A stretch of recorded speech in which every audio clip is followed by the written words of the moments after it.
ప్రవీణ్ పగడాల గారు పదే పదే చెప్పినటువంటి మాట ఏంటంటే, క్రైస్తవులకి సైనింగ్ అథారిటీ ఉండాలి అని. క్రైస్తవులలో నుంచి ఒకరు ఎమ్మెల్యే ఉండాలి, ఒకరు ఎంపీగా ఉండాలి, ఒకరు అధికారంలో ఉండాలి అని ఆయన పదే పదే చెప్పారు. చంపబడక ముందు పదే పదే ఆ మాట చెప్పేవాళ్ళు ఆయన. అయితే ఇక్కడ ప్రాముఖ్యమైనటువంటి విషయం ఏంటంటే, అలా ఎవరైతే చెప్పారో ఆ వ్యక్తిని అతి కిరాతకంగా, అతి క్రూరంగా, జాలి దయ లేకుండా ఆయనని చంపి, ఇది హత్య కాదు, ఇది యాక్సిడెంట్ అని చిత్రీకరించే ప్రయత్నం చేసిన వాళ్ళందరూ విఫలమయ్యారు.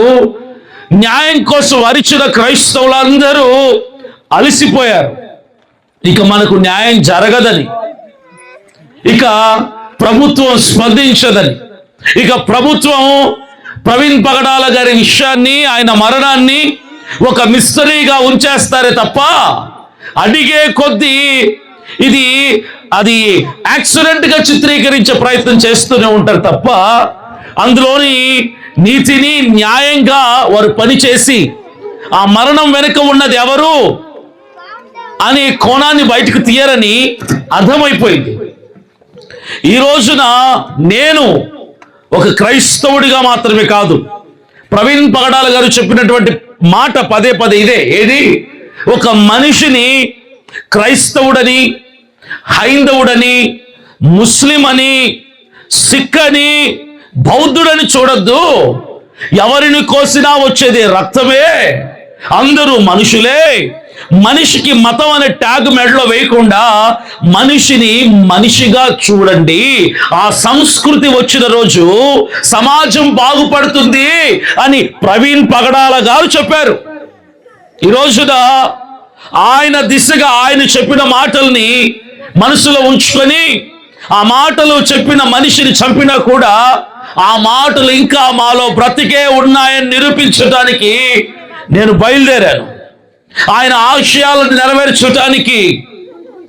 అభినయ దర్శన్ అంటే ఈరోజు చాలా మంది ఒక క్రైస్తవుడని, ఒక పాస్టర్ అని, ఒక క్రైస్తవుల కోసం మాత్రమే న్యాయం చేస్తాడేమో, క్రైస్తవులకు కష్టం వస్తేనే పలుకుతాడేమో, క్రైస్తవులకు ఇబ్బందులు వస్తేనే ప్రభుత్వం దృష్టికి తీసుకెళ్తాడేమో, హైందవులకి కష్టం వస్తే ఆయన పలకడేమో అని కొంతమంది అనుకుంటున్నారు. కానీ నేను ఒకటి చెప్తున్నాను, నేను మనిషిని. మొదటిగా నన్ను మనిషిగా గుర్తించండి. రెండవదిగా నేను భారతదేశపు పౌరుడిని, నేను భారతీయుణ్ణి. భారతదేశంలో ఉన్నటువంటి అన్ని మతాల కులాల వాళ్ళు నా అన్నదమ్ముళ్ళే. ఈరోజు నేను పొలిటికల్ పార్టీతో ముందుకు రావటానికి గల ఆలోచన ఏంటంటే, అణిచివేయబడుతున్నటువంటి వర్గాలు, అణగారిపోతున్న వర్గాలు, అధికారుల కాళ్ళ కింద నలిగిపోతున్నటువంటి బహుజనుల్ని రాజ్యాధికారం వైపు తీసుకెళ్లి అసెంబ్లీలో, పార్లమెంట్లో సంతకం పెట్టే అర్హతలో కూర్చోబెట్టడానికి ఈరోజు నేను తీర్మానం తీసుకొని ఆ సంకల్పంతో పాదయాత్ర చేస్తున్నా. ఇంకా ఎంత కాలం అణిచివేయబడతాం? ఒక్కటి చెప్పండి, క్రైస్తవుల మీద లెక్కలేనన్ని దాడులు జరుగుతుంటే మీరు ఓట్లేసి గెలిపించిన ఒక్క నాయకుడు మాట్లాడుతున్నాడా? అభినయ దర్శన్ క్రైస్తవుని కొడితేనే మాట్లాడేవాడు కాదు. హైందవుల మీద దాడి జరిగినా నేను మాట్లాడతాను సాటి మనిషిగా, ముస్లిం మీద దాడి జరిగినా నేను మాట్లాడతా సాటి మనిషిగా. కానీ హైందవుల మీద దాడులు జరగటంలా, ముస్లింల మీద దాడులు జరగటంలా దేశవ్యాప్తంగా భారతదేశంలో ఎక్కడ చూసినా తరిమి కొడుతుంది ఎవరినిలా అంటే క్రైస్తవులని మాత్రమే. ఈరోజు ఆ క్రైస్తవుల పక్షముగా గొంతు విప్పి, గలము విప్పి ప్రశ్నించడానికి ఒక్కరు లేకుండా అయిపోయారు. నేనున్నాను నా క్రైస్తవుల్ని కాపాడుకోవటానికి, నా క్రైస్తవులకి ధైర్యం ఇవ్వటానికి, నా క్రైస్తవులకి కష్టం వస్తే ప్రభుత్వం మెడల వంచైనా ప్రశ్నించటానికి నేనొక్కడున్నాను అని ప్రభుత్వంకి చూపటానికే నేను పాదయాత్ర చేపట్టాను, ఈ కార్యక్రమాన్ని చేపట్టాను. వచ్చే ఎన్నికలు ఉన్నాయి 3 సంవత్సరాల్లో. ఇప్పటి వరకు మనం మోసపోతూనే ఉన్నాం. ఎన్నికలు వస్తాయి, కాళ్ళు పట్టుకుంటారు, గడ్డం పట్టుకుంటారు, చేతులు పట్టుకుంటారు, దండాలు ఎడతారు. ఓటుకి 2000 ఇస్తాం, 3000 ఇస్తాం. కాంగ్రెస్ వాడు 1000 ఇచ్చాడా, ఇదిగో నేను 3000 ఇస్తా. వైసీపీ 3000 ఇచ్చారా, నేను టీడీపీ 4000 ఇస్తా. మాకు ఓట్లేయండి, మాకు ఓట్లేయండి అని కోట్ల రూపాయలు ఖర్చు పెట్టి ప్రజల్ని నోటిచ్చి వాళ్ళ ఓటు హక్కుని తీసేసుకొని, ఓటు అంటే ఏంటో మీకు తెలుసామా? ఓటు అంటే ఏంటి? ప్రశ్నించే హక్కు. ఎప్పుడైతే నువ్వు డబ్బు తీసుకొని నీ ఓటు నీకేస్తానని మాటిచ్చావా ఒక పార్టీకి, నువ్వు ఆ పార్టీకి బానిసత్వం చేయటానికి 5 సంవత్సరాలు అమ్ముడుపోయావు. ఎవరైతే డబ్బు తీసుకుని ఓటేస్తామని ప్రమాణం చేస్తారో వాళ్ళు హక్కుని అమ్మేసుకున్నారు. హక్కును అమ్ముకున్న తర్వాత ఇక ఆ పార్టీ నాకు మేలు చేయలా, ఈ పార్టీ నాకు రోడ్లు వేయలా, వాడు నాకు డ్రైనేజ్ దాలా, మా ఊర్లో హాస్పిటల్ దాలా, మాకు గవర్నమెంట్ పథకాలు అందటంలా అంటే ఎవడేం చేస్తాడు? ప్రశ్నించే హక్కు అమ్ముకున్నావు కదా, ఎవరిని ప్రశ్నిస్తావు? వాడు డబ్బు పంచాడు కోట్లకు కోట్లు, ఆ కోట్లు సంపాదించుకోవాలిగా పంచున్నాడు. నేను ఒకటే చెప్తా, ఓటుకి నోటిస్తాడా? తీసుకుంటే తీసుకోండి, అన్ని పార్టీలలో తీసుకోండి.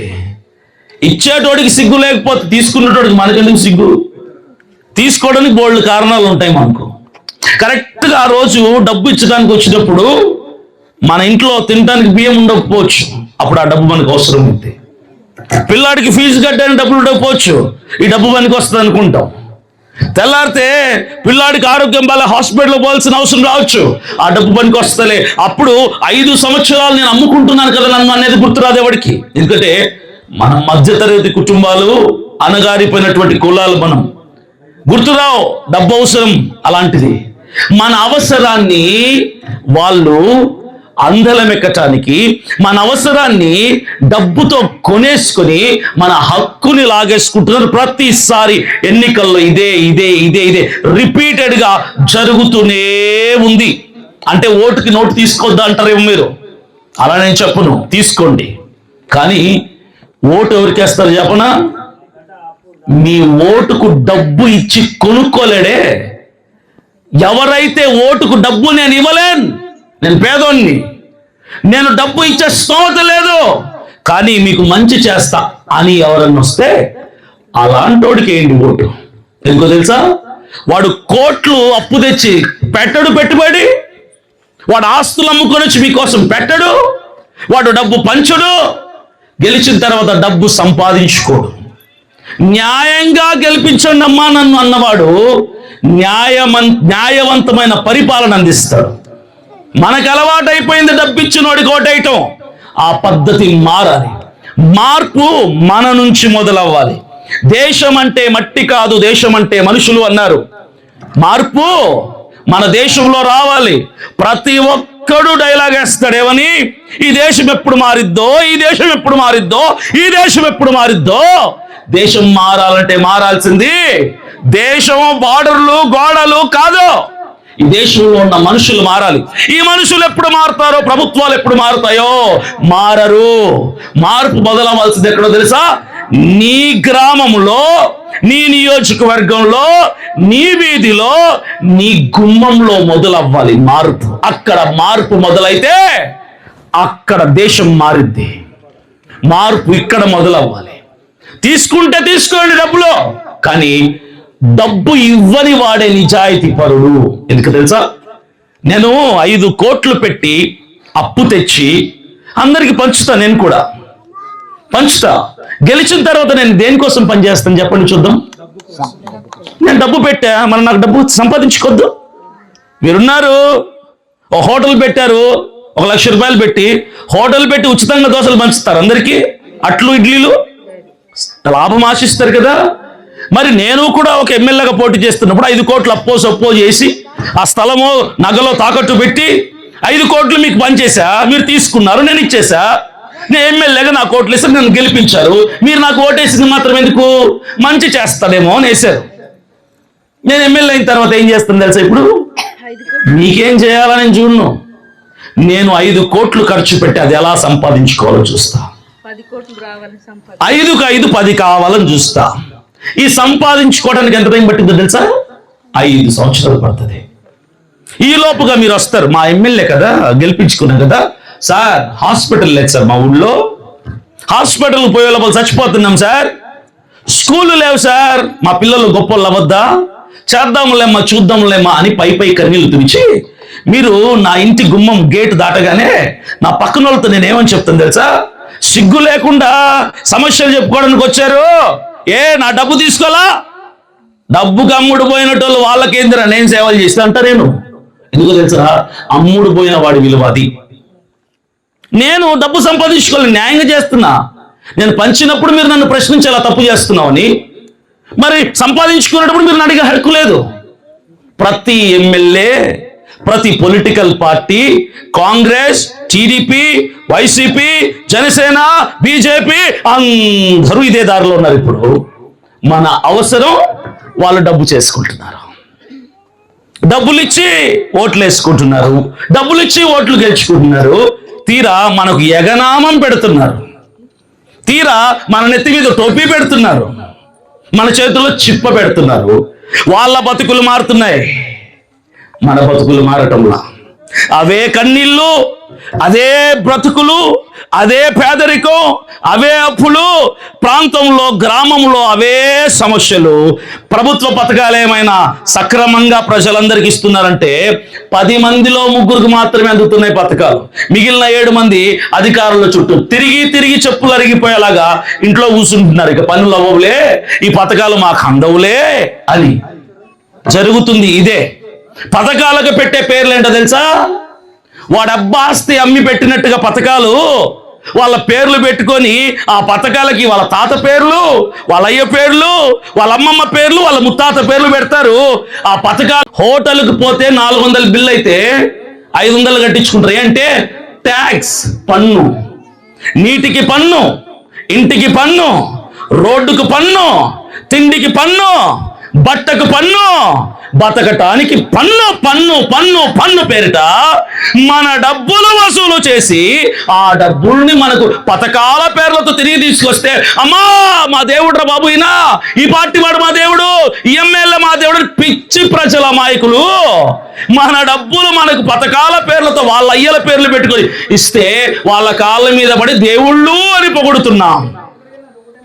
మన డబ్బే మన దగ్గరికి వస్తుంది, మన డబ్బే మన దగ్గరికి తీసుకొచ్చి పంచుతున్నారు. ఇది పరిస్థితి. నేను ఒకటే చెప్తున్నాను, మీలో నుంచి ఒకరు ఎమ్మెల్యే అవ్వటం మీకు ఇష్టం లేదా?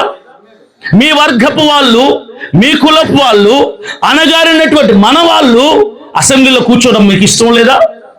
ఎంతసేపు ఒకరి జెండాలు మోస్తాం, ఎంతసేపు ఒకరికి జేజేలు కొడతాం, ఎంతసేపు వాళ్ళ కాళ్ళ చుట్టూ తిరుగుతాం. మనవాడిని మనం ఎమ్మెల్యే చేసుకోవాలని మనకుండదా? నేను ఒక ఎస్సీ కేటగిరీ పర్సన్, నేను ఎస్సీ మాల. నేను అయితే ఇప్పుడు ఈ అరకు నియోజకవర్గం ఎస్టీ కేటగిరీ. నేను అరకు నియోజకవర్గం నుంచి వచ్చే ఎన్నికల్లో మీ ఊరతన్నే, మీ నియోజకవర్గం అతన్ని సమర్థవంతుణ్ణి, న్యాయం చేయాలన్నటువంటి రోషం ఉన్నవాన్ని, చదువుకున్నవాన్ని, జ్ఞానవంతుణ్ణి, వాక్చాతుర్యం ఉన్నవాన్ని, అర్హత ఉన్నవాన్ని, డబ్బు మీద పిచ్చి లేని వాన్ని, ప్రభుత్వాలకి అమ్ముడు పోని వాన్ని ఎన్నుకొని నిలబెడితే అప్పుడు మీరు ఓట్లేసి అలాంటి వాడిని గెలిపించుకోండి. ఓటుకు నోటు మాత్రం పంచం. ఎందుకో తెలుసా, మరలా మేము కూడా మోసగాళ్ళం అయిపోతాం. పంచే ప్రతి ఒక్కడు ప్రజలకి ఏది చేయడు. అది నేను పంచినా నేను చివరికి డబ్బు సంపాదించుకునే మోజులోనే పడిపోతా. పంచని వాడే ప్రజల కోసం ఏదైనా చేయగలడు, ఆలోచించగలడు. ఇది మీరు ఆలోచించగలిగితే మన బ్రతుకులు మారతాయి, లేదా ఎప్పటికిలాగలాగా మన బ్రతుకులు ఆరిపోతూనే ఉంటాయి. ఈరోజు క్రైస్తవుల్ని ఎంత దారుణంగా కొడుతున్నారు తెలుసా? ఈ న్యూ ఇయర్ 2026లో ప్రవేశం అవ్వగానే ఈ జనవరిలో ఎక్కడ క్రైస్తవుల మీద దాడి జరిగినా నేను వెళ్తా. అది తెలంగాణ రాష్ట్రమైనా, ఆంధ్రప్రదేశ్ రాష్ట్రమైనా నేను వెళ్తా. 6 దాడులు జరిగాయి ఇప్పటి వరకు, ఒక్కరు కూడా స్పందించలా. ఏ నాయకుడు మాట్లాడు, ఏ ప్రభుత్వం మాట్లాడదు, ఎవ్వరూ పట్టించుకోరు. బంగ్లాదేశ్లో ఒక హైందవుని చంపారు. హైందవులు అంటే నాకు చాలా ఇష్టం. నా ఫ్రెండ్స్, నా బంధువుల్లో చాలా మంది హిందువులు ఉన్నారు. ఒక హైందవుని చంపినప్పుడు నేను అనుకున్నా, మానవత్వం ఏమైపోతుందిరా, ఒక అమాయకుడిని హైందవుని ముస్లింలు చంపారు అక్కడ అని నేను చాలా బాధపడ్డా. అప్పుడు మన దేశంలో ఉన్నటువంటి నాయకులు పెద్దవాళ్ళందరూ కూడా ఏమన్నారు తెలుసా? ఆ ప్రభుత్వం మీద దండయాత్ర చేయడానికి సిద్ధపడ్డారు. మా హైందవుని చంపుతారా అని. మంచిదే. మరి నీ దేశంలో, ఈ దేశంలో పుట్టి పెరిగి ఇక్కడ బ్రతుకుతూ, ఈ నేల మీద నడుస్తూ, ఈ నీళ్లు తాగి, ఈ గాలి పీల్చి ఇక్కడే చచ్చిపోతే ఈ మట్టిలోనే కలిసిపోయే క్రైస్తవులమైన మా మీద ఇన్ని దాడులు జరుగుతున్నాయి, ఇన్ని కుట్రలు జరుగుతున్నాయి, ఒక్కరు కూడా మాట్లాడరే. మీరు చెప్పండి, ఒక్కరు మాట్లాడుతున్నారు క్రైస్తవులకు అన్యాయం జరుగుతుంటే? మీకు తెలుసా? ఎక్కడన్నా చూసారు ఎప్పుడన్నా మాట్లాడినట్టుగా? ఎవ్వరూ మాట్లాడరు. ఎలాంటి భరోసా ఇస్తున్నారు తెలుసా దాడులు చేసే వాళ్ళకి? తన్నే వాళ్ళేమో కాలర్లు ఎగరేసుకొని ఊళ్ళల్లో బహిరంగంగా తిరుగుతుంటే, తన్నించుకుంటున్న పాస్టర్లు, సేవకులు, క్రైస్తవులు ఇంట్లో నుంచి బైబిల్ పట్టుకుని బయటకు రావాలంటే మళ్ళా మమ్మల్ని తంతారేమో భయపడేటువంటి స్థితికి దిగజారిపోయాం మనం. కానీ ప్రభుత్వాలు తన్నే వాళ్ళకి సపోర్ట్ ఇస్తే వాళ్ళు ఏమంటున్నారు తెలుసా? ఈ మాత్రం ధైర్యం ఇస్తే చాలు, ఈసారి మా ఊరికి వస్తే క్రైస్తవులు చంపుతామని మాట్లాడుతున్నారు. ప్రభుత్వం కళ్ళు మూసుకుంది. క్రైస్తవుల కష్టాలలో కనపడ్లా. ఇతర మతస్థులు ఏం మాట్లాడుతున్నారు తెలుసా క్రైస్తవుల్ని? అరే మీది దేశం కాదురా, ఇది మా దేశం, మీరు వెళ్ళిపోండి అంటున్నారు. అయినా ప్రభుత్వం మాట్లాడటంలా. పిఠాపురం పవన్ కళ్యాణ్ నియోజకవర్గంలో దళితుల మీద కంటిన్యూగా వివక్ష జరుగుతుంది. చిన్న పిల్లల మీద దళితులని, వాళ్ళని కించపరిచి మాట్లాడుతుంటే అక్కడ స్పందించటంలా. దళితుల్ని ఊర్లో నుంచి వెలివేశారు. పిఠాపురం నియోజకవర్గంలో 10 రోజుల పాటు వాళ్ళు అమ్మటానికి లేదు, కొనట టిఫిన్ కూడా కొనుక్కోలేదు. వాళ్ళు అమ్మలా, కడుపులు కాల్చారు వాళ్ళకి. కారణం దళితులు. అప్పుడు మాట్లాడాల పవన్ కళ్యాణ్. క్రైస్తవుల మీద, దళితుల మీద కంటిన్యూగా క్రమం తప్పకుండా దాడులు జరుగుతూనే ఉన్నాయి రాష్ట్ర వ్యాప్తంగా. కానీ ఒక ముఖ్యమంత్రి మాట్లాడు, ఒక ఉప ముఖ్యమంత్రి మాట్లాడు, పోనీ ప్రతిపక్షం ఏమైనా మాట్లాడుతూ అంటే జగన్ రెడ్డి గారు కూడా మాట్లాడటంలా. ఏంటంటే ఆయనకు భయం. పైన ఉన్నటువంటి హైకమాండ్ లో వాళ్ళు ఏమంటారో, మా పదవులు ఎక్కడ పోతాయో, నా పార్టీని ఎక్కడ దొక్కేస్తారో భయం. ఇది పరిస్థితి. ఇప్పుడు క్రైస్తవులు మేలుకోకపోతే మనం తిరగబడడం, దాడి చేయం, కొట్టం, పోట్లాడం. కానీ మన హక్కుని మనం కాపాడుకుందాం అంటున్నాం. మన హక్కుని మనం నిలబెట్టుకుందాం అంటున్నాం. ఇంతకాలం అణిచివేయబడ్డాం. నేను కూడా 2025 మార్చి 24 వరకు ఏ క్రైస్తవుని కొట్టినా నోరు తెరిచేవాడిని కాదు, ఏ సంఘం పగలగొట్టినా నోరు తెరిచేవాడిని కాదు. మణిపూర్లో క్రైస్తవుని ఊచకోతకు వస్తారు తెలుసా? మణిపూర్లో నగ్నంగా రోడ్డు మీద మహిళల్ని ఊరేగిస్తే ప్రధానమంత్రి మోడీ సైలెంట్ గా ఉన్నాడు. పాస్టర్ని తల నరికి తలని గుమ్మానికి వేలాడదీస్తే మోడీ ఒక్క మాట మాట్లాడలా, మన జగన్మోహన్ రెడ్డి మాట్లాడలా, షర్మిలమ్మ మాట్లాడలా, చంద్రబాబు మాట్లాడలా, పవన్ కళ్యాణ్ మాట్లాడలా. ఊచకోతకొస్తే క్రైస్తవుల్ని. ఇవన్నీ సోషల్ మీడియాలో మనం చూస్తూ భరించాం, తట్టుకున్నాం, ఏడ్చారు అందరూ అప్పుడు ఆ పరిస్థితులను చూసి. కానీ ఎవ్వరు మాట్లాడాలి, ఏ అధికారం మాట్లాడాల, ఏ నాయకుడు, ఏ ప్రభుత్వం మాట్లాడాల. మన క్రైస్తవ పాస్టర్లే వెళ్ళి లక్షలకు లక్షలు అక్కడ సహాయ కార్యక్రమాలు చేశారు. నష్టపోతున్న, బాధలు భరిస్తున్న వాళ్ళకి. ఇలాంటి పరిస్థితులు ఏం చేయాలి? మనల్ని మనమే కదా కాపాడుకోవాలి, మన కోసం మనమే కదా మాట్లాడుకోవాలి, మనల్ని మనమే కదా సంరక్షించుకోవాలి. ఇలా ప్రశ్నించకుండా మౌనంగా ఉంటే చివరికి క్రైస్తవుల్ని ఉగ్రవాదుల్లాగా, తీవ్రవాదుల్లాగా, పరాయి దేశస్తుల్లాగా, పాకిస్తాన్ టెర్రరిస్టులాగా ముద్ర వేసి దేశంలోంచి వెళ్ళికొట్టేటువంటి పరిస్థితి. ఈరోజు భారతదేశంలో 12 రాష్ట్రాల్లో యాంటీ కన్వర్షన్ బిల్ వచ్చింది. అంటే మత మార్పిడి నిరోధక చట్టం. తెలుసా? 12 రాష్ట్రాల్లో. నెక్స్ట్ ఆంధ్రప్రదేశ్, తెలంగాణ, ఈ 2 రాష్ట్రాల మీద టార్గెట్ పెట్టారు. ఆ చట్టం వస్తే ఏమవుతుందో తెలుసా? చర్చిల్లో వాక్యం చెప్పడానికి ఇలా హారన్లు పెట్టుకొని, బైబిల్ పట్టుకుని సువార్త పంచడానికి ఉండదు, 15 సంవత్సరాలు జైలు శిక్ష. బాప్తిస్మం తీసుకుంటే 12 సంవత్సరాలు జైలు శిక్ష. క్రిస్మస్ పేర్లతో బహుమానాలు పంచితే 9 సంవత్సరాలు జైలు శిక్ష. పేరు మార్చుకుంటే 7 సంవత్సరాలు జైలు శిక్ష. ఎవరైనా స్వార్థ ప్రకటిస్తున్నారని చెప్పి ఎవరైనా కంప్లైంట్ చేస్తే వాళ్ళకి 24 సంవత్సరాల జైలు శిక్ష. 12 రాష్ట్రాల్లో మన భారతదేశంలో ఈ చట్టం వచ్చేసింది. ఎవ్వరూ స్వేచ్ఛగా బైబిల్ని ప్రకటించడానికి కానీ, పేరు మార్చుకోవటానికి కానీ, క్రైస్తవ్యాన్ని స్వీకరించడానికి వీలు లేదు. ఇది పరిస్థితి. నెక్స్ట్ మనల్నే మన మీద గురి పెట్టారు, ఆంధ్రాలో తీసుకొద్దామని. తర్వాత ఏమైందో తెలుసా నీ పరిస్థితి? పాస్టర్లు సంఘాలు మూసుకుని ఉద్యోగాలకు వెళ్ళిపోతారు, క్రైస్తవులు బైబిల్ పక్కన పెట్టేసి ఎక్కడో కలిసిపోతారు. ఇది పరిస్థితి.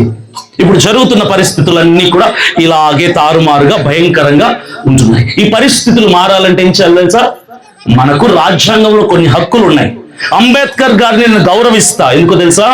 ఆయన అణగారిన ప్రజల్ని, బడుగు బలహీన వర్గాలని, బహుజనులని దృష్టిలో పెట్టుకొని మనకు రిజర్వేషన్ల కోసం మనకు కొన్ని చట్టాల్ని, కొన్ని ఆర్టికల్స్ రాసి పెట్టారు. ఆ హక్కుల్ని మనం తెలుసుకుని దాని కోసం పోరాడుతున్నాం. ఈరోజు ఎస్సీ ఎస్టీ వాళ్ళు క్రైస్తవ్యాన్ని స్వీకరిస్తే, యేసు ప్రభుని నమ్ముకుంటేనంట ఎస్సీ ఎస్టీ హోదా, రిజర్వేషన్ అన్ని పోయి బీసీలో కలిపేస్తారట. ఇదెక్కడ న్యాయం? యేసు ప్రభుని నమ్ముకుంటే కులం మారడం ఏంటి సార్? నాకు అర్థం కాదు. అరే, మతం మారితే కులం మారాలా? మతం అనేది ఒక మనిషి 100 సార్లు మార్చుకోవచ్చు.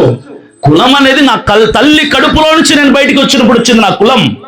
నా కులాన్ని నేను డిసైడ్ చేసుకోవడానికి హక్కు లేదు. మా అమ్మ కడుపులో నుంచి బయటకు వచ్చినప్పుడే వాళ్ళ కులం నాకు వచ్చింది. నేనేం చేయమంటారు? నేను అగ్రవర్ణ కులాల్లో పుట్లా.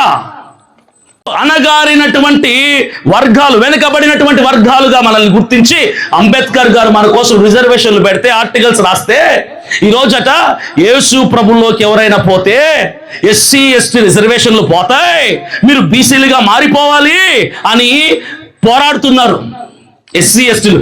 ఇక్కడ నాకు తెలిసి క్రైస్తవులు ఉన్నారుగా. బీసీలు ఎవరైనా ఉన్నారా? లేరు కదా. కానీ క్రైస్తవులే కదా. ప్రభుత్వం అంటది ఆంధ్రప్రదేశ్ రాష్ట్రంలో 2% క్రైస్తవులు ఉన్నారని. ఎంత? 2%. అంటే ఇంతమందిలో నేను ఒక్కనే బీసీ క్రైస్తవుని అనుకోండి, నేను ఒక్కనే బీసీ. ప్రభుత్వం దృష్టిలో అభినయ దర్శన్ ఒక్కడే క్రైస్తవుడు, మీరందరూ క్రైస్తవులు కాదు. ఎందుకంటే మీరు ఎస్సీలో ఎస్టీలో ఉన్నారు కాబట్టి మీరు క్రైస్తవులుగా వారు మిమ్మల్ని రాయట్లా. ఈరోజు ఒక ఎస్సీని, ఒక ఎస్టీని ఎలాగైతే క్రైస్తవంలోకి వెళ్తే బీసీలో కలుపుతామంటున్నారో, అగ్రవర్ణ కులాల్లో కూడా క్రీస్తుని నమ్ముకున్న వాళ్ళు ఉన్నారు. రెడ్లు, వెలమలు, గొప్ప గొప్ప వాళ్ళని కూడా తీసుకొచ్చి ఎస్సీ ఎస్టీలకి ఎలాగైతే బీసీలో కలుపుతున్నారో అందరినీ క్రీస్తుని నమ్ముకున్న వాళ్ళని తెచ్చి అదే కులంలో కలపండి. అప్పుడు తెలుస్తుంది క్రైస్తవుల స్ట్రెంగ్త్ ఏంటో ఈ రాష్ట్రంలో. ఇది చేయరు. వీటి కోసం నేను పోరాడుతున్నా. వీటి కోసం నేను పొలిటికల్ పార్టీతో ముందుకు వస్తున్నా. ఎంతకాలం చూసి భరించడం ఇష్టం లేక ప్రవీణ్ పగడాల గారు చనిపోయినంత వరకు నోరు విప్పని అభినయ్ దర్శన్ మణిపూర్ విషయంలో ఒక చిన్న ఒక నిమిషం వీడియో కూడా నేను చేయలేదు. ఎందుకు తెలుసా? ప్రార్థన చేద్దాం దేవుడు చూసుకుంటాడు అనేవాడిని. క్రైస్తవుల్ని కొడుతుంటే ప్రార్థన చేద్దాం దేవుడు చూసుకుంటాడు అనేవాడిని. సంఘాలు కురిస్తే ప్రార్థన చేద్దాం దేవుడు చూసుకుంటాడు అనేవాడిని. రాజమండ్రిలో నేను ఉన్నాను. ఒక 1/2 కిలోమీటర్ దూరంలో ఆయన చంపినప్పుడు అక్కడ ఆయన శవాన్ని చూస్తే మార్చుడిలోకి వెళ్ళి అక్కడ నాకు గుండె బద్దలైపోయింది. క్రైస్తవుల కోసం మాట్లాడి ఒక్క గొంతుక కూడా లేకుండా కోసి పడేసరే అని నా గుండెల్లో బాధ తన్నుకొచ్చింది.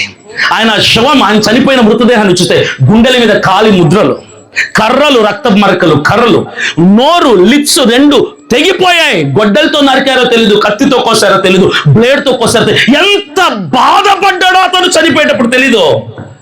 అప్పుడు వచ్చింది ఈ రోషం, ఆవేశం. అప్పుడు వచ్చాను నేను ప్రశ్నించడానికి బయటికి, క్రైస్తవ్యంలో నుంచి. అంతవరకు బయటికి రాని నేను ఎప్పుడు ఎందుకు వచ్చింది తెలుసా?